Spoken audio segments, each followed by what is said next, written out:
ஏழாவது தேவதூதர் மற்றும் அவரது செய்தி சத்தியம் என்றும் இது கர்த்தர் உரைக்கிறதாவது என்பதுடனும் அடையாளம் காணப்பட்டதில் நான் மிகவும் மகிழ்ச்சி அடைகிறேன். ஒளிநாடாக்களில் உள்ள வார்த்தைகள் அவருடைய வார்த்தைகள் அல்ல, ஆனால் வேதத்தைப் போலவே இது தேவனின் வார்த்தைகள்.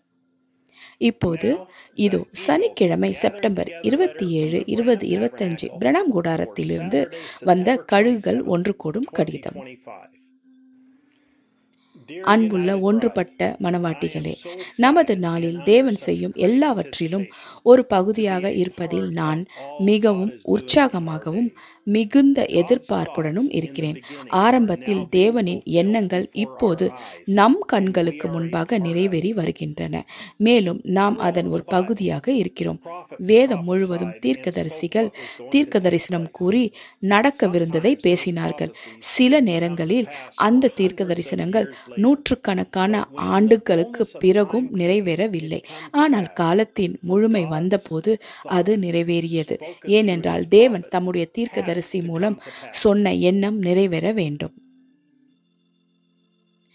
ஒரு கன்னிகை கர்ப்பவதி ஆவாள் என்று ஏசாயா தீர்க்கதரிசி கூறினார். ஒவ்வொரு எபிரேய குடும்பமும் தங்கள் சிறு மகளை இந்த குழந்தையை பெற தயார்படுத்தினர். அவர்கள் அதற்கு காலணிகள், பூட்ஸ் மற்றும் சிறிய பறவை கண் ஆகியவற்றை வாங்கி வரவிருக்கும் குழந்தைக்கு தயாராக்கினர். தலைமுறைகள் கடந்துவிட்டன, ஆனால் இறுதியாக தேவனின் வார்த்தை நிறைவேறியது. ஒரு இளம் பையனாக நான் எப்போதும் யோசித்தேன், ஆண்டவரே, உமது வார்த்தையை நிறைவேற்ற நீர் எப்போதும் உமது மக்களை ஒன்றிணைத்திருக்கிறீர் என்பதை உமது வார்த்தையில் காண்கிறேன். உமது எபிரேய குழந்தைகளை மோசே என்ற ஒரு மனிதனால் ஒன்றிணைத்தீர். அவர் அவர்களை அக்னி ஸ்தம்பத்தின் வழியாக வாக்குத்தத்த தேசத்திற்கு அழைத்து சென்றார். நீர் மாம்சமாகி பூமியில் வசித்த போது உமது சீஷர்களை ஒன்றிணைத்தீர். உமது வார்த்தையை அவர்களுக்கு வெளிப்படுத்த அவர்களை எல்லாரிடமிருந்தும் பிரித்தீர். பெந்தகோஸ்தே நாளில் நீர் உமது பரிசுத்த ஆவியை அவர்களுக்கு கொடுப்பதற்கு முன்பு நீர் மீண்டும் ஒருமுறை உமது சபையை ஒரே இடத்தில், ஒரே மனிதனிலும் ஒரு மனதிலும் ஒன்றிணைத்தீர். இன்று அது எப்படி சாத்தியமாகும் என்று நினைத்தேன். ஆண்டவரே, உமது மனவாட்டிகள் உலகம் முழுவதும் சிதறி கிடக்கிறாள். அனைத்து மனவாட்டிகளும் ஜெஃபர்சன்வில்லுக்கு வருவார்களா? அது நடப்பதை என்னால் பார்க்க முடியவில்லை ஆண்டவரே. ஆனால் ஆண்டவரே, நீர் ஒருபோதும் உமது திட்டத்தை மாற்ற மாட்டீர். இது உங்கள் சட்டம். அதை தடுக்க எந்த வழியும் இல்லை. நீங்கள் அதை எப்படி செய்வீர்? மகிமை இன்று நம் கண்களால் நாம் காண முடியும். மேலும் முக்கியமாக அதன் ஒரு பகுதியாக இருங்கள். தேவனின் நித்திய வார்த்தை நிறைவேறுகிறது. நாம் உடல் ரீதியாக ஒரே இடத்தில் இல்லை. நாம் உலகம் முழுவதும் பரவி இருக்கிறோம். ஆனால் பரிசுத்த ஆவி இப்போது தேவனின் குரலால் தனது மனவாட்டிகளை ஒன்றிணைத்துள்ளது. அவருடைய வார்த்தை டேப்களில் பேசப்பட்டு பதிவு செய்யப்பட்டுள்ளது. இன்றைய தேவனின் முற்றிலுமானது. அவரது மனவாட்டிகளை ஒன்று திரட்டி ஒன்றிணைக்கிறது. அதை தடுக்கக்கூடிய எதுவும் இல்லை. தேவன் தனது மனவாட்டிகளை ஒன்றிணைக்கிறார். கிழக்கு மற்றும் மேற்கு, வடக்கு மற்றும் தெற்கிலிருந்து அவள் ஒன்றுபடுகிறாள். ஒன்றிணைக்கும் நேரம் இருக்கிறது. அது இப்போதுதான். அவள் எதற்காக ஒன்றிணைக்கிறாள்? எடுத்துக்கொள்ளப்படுவதற்காக.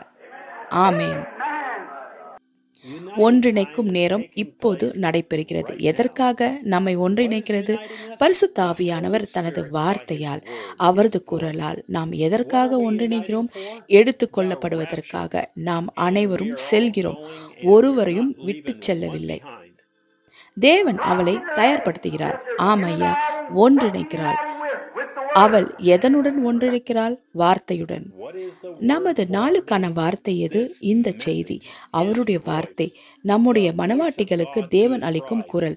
ஒரு மனிதன் அல்ல, மனிதர்கள் அல்ல, ஒரு குழுவல்ல, அக்னி ஸ்தம்பத்தால் நிரூபிக்கப்பட்ட டேப்களில் உள்ள தேவனின் குரல். ஏனென்றால் வானங்களும் பூமியும் ஒழிந்து போம், ஆனால் என் வார்த்தை ஒருபோதும் ஒழிந்து போகாது. எந்த ஒரு மத பிரிவும் அல்லது வேறு யாராவது என்ன சொன்னாலும் அவள் தன்னை இது கர்த்தர் உரைக்கிறதாவதுடன் இணைத்துக் கொள்கிறார். யார் என்ன சொன்னாலும் நம் நாளுக்கு நிரூபிக்கப்பட்ட நியாயப்படுத்தப்பட்ட இது கர்த்தர் உரைக்கிறதாவது என்ற குரலில் ஒன்றுபடுகிறோம். யாரோ ஒருவரின் விளக்கம் அல்ல. நாம் ஏன் அப்படி செய்ய வேண்டும்? அது ஒவ்வொரு மனிதனுடன் மாறுகிறது. ஆனால் டேப்களில் உள்ள தேவனின் குரல் ஒருபோதும் மாறாது. அது அக்னி ஸ்தம்பத்தால் தேவனின் வார்த்தையாகவும் தேவனின் குரலாகவும் அறிக்கப்பட்டுள்ளது. மனிதனை பொறுத்தவரை அவனுக்கு தனது தலைவரை தெரியாது என்பதுதான் பிரச்சனை. ஆம் ஐயா, அவர்கள் ஒரு பிரிவை சுற்றி அணிவகுப்பார்கள். அவர்கள் ஒரு பிஷப் அல்லது ஒரு மனிதரை சுற்றி அணிவகுப்பார்கள். ஆனால் அவர்கள் தலைவரை சுற்றி அணிவகுத்து செல்ல மாட்டார்கள். வார்த்தையில் உள்ள பரிசுத்த ஆவியானவர் பார்த்தீர்களா? அவர்கள் ஓ சரி, நான் கொஞ்சம் வெறித்தனமாக செல்வேன் என்று பயப்படுகிறேன், நான் தவறான பாதையில் சென்று விடுவேன் என்று பயப்படுகிறேன் என்று கூறுகிறார்கள். ஓ இதோ இங்குதான் விமர்சகர்கள் தங்கள் சபைகளை சுட்டிக்காட்டி பாருங்கள், அவர்கள் சகோதரர் பிரணாம் என்ற ஒரு மனிதனை உயர்த்துகிறார்கள். அவர்கள் தெய்வ நம்பிக்கை கொண்டவர்கள், பரிசுத்த ஆவியை சுற்றி அல்ல, அந்த மனிதனை சுற்றி அணிதிரள்கிறார்கள் என்று கூறுகிறார்கள். முட்டாள்தனம். அந்த மனிதன் மூலம் பேசப்பட்ட தேவனின் நியாயப்படுத்தப்பட்ட குரலை சுற்றி நாம் ஒன்றுபடுகிறோம். நினைவில் கொள்ளுங்கள், இந்த நாளில் தனது மனவாட்டிகளை அழைத்து வழி நடத்த தேவன் தனது குரலாக தேர்ந்தெடுத்த மனிதர் அவர்தான். தேவனால் நிரூபிக்கப்பட்ட ஒரே குரல் அதுதான். ஆனால் மாறாக அவர்கள் ஆண்களை சுற்றி ஒன்றுபடுகிறார்கள். அவர்கள் தங்கள் சபைகளில் டேப்களில் தேவனின் குரலை இயக்க மாட்டார்கள். அதை உங்களால் கற்பனை செய்ய முடியுமா?